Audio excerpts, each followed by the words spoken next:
Well, welcome folks to our mid-year wrap-up of the Cairns real estate market. I'm Shane Dennis from First National Real Estate in Cairns Central and Cairns Beaches. And as you can see, it's a little bit chilly here at the moment at 18 degrees outside. Now, that's not our normal beautiful winter weather, but it's nice to put a jumper on for a change anyway.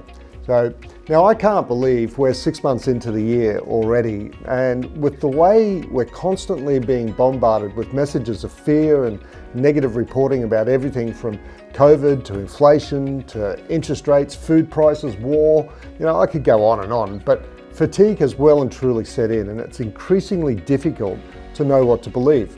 My suggestion is just don't listen to the mainstream media only. Listen to other creditable sources and form your own opinions. One example of this is the reporting of the market in the southern states. They don't differentiate between a declining market and a slowing market. And they report that the market is falling, and this is to generate headlines and perpetuate that fear. A slowing market is still growing, but they don't focus on that, do they? Here in Cairns, as we all know, the market has been hot, and the conditions that caused this, i.e. the low stock levels and the high buyer demand, are continuing. It's actually been amazing that 6 of the 7 properties I sold in June went to southern investors, and a conversation with a valuer just yesterday revealed that 80% of all contracts that they're valuing at the moment are for investment purchases.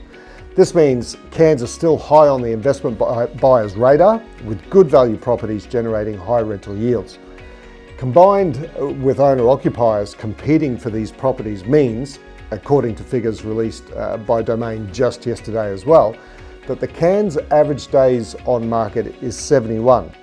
Now, our office average is over 30% less than that, so if you want to know how to get your property sold for more money and less time, then give me a call. In terms of how long this market will last is anyone's guess, particularly while we have these low stock levels. But there is some suggestion that the unit market has peaked already. Now, these are only some of the little indicators that I look at when I'm judging where we are in that bell curve of growth and decline. Now, where we were advertising here and selling here over the past year or two, we're now advertising here and just starting to sell below that. This is still significant capital growth over the past year or two for units. There's also been a couple of bank valuations that I've had that have not stacked up recently, and this is really important for owners of properties. You may get that totally fantastic, outrageous offer on contract, but if the bank is not willing to lend against it, then you've got a serious problem on your hands. The house market is a different beast. If you've got a property in the northern beaches and it hasn't sold in a week, there's probably something wrong with it. There's a bit more choice and availability on the south side of town, but overall, stock is still low, and while this continues, we will see the Cairns market performing strongly. Of course, given that the Reserve Bank has just announced another 0.5% increase in the cash rate to 1.35% in a bid to slow inflation, means borrowers will be wary about purchasing, so the slowdown in our market may not be that far away. I hope I have given you some insights into the market that resonate with you, and if you'd like a confidential conversation about your property, please reach out. I'd love to have a chat with you.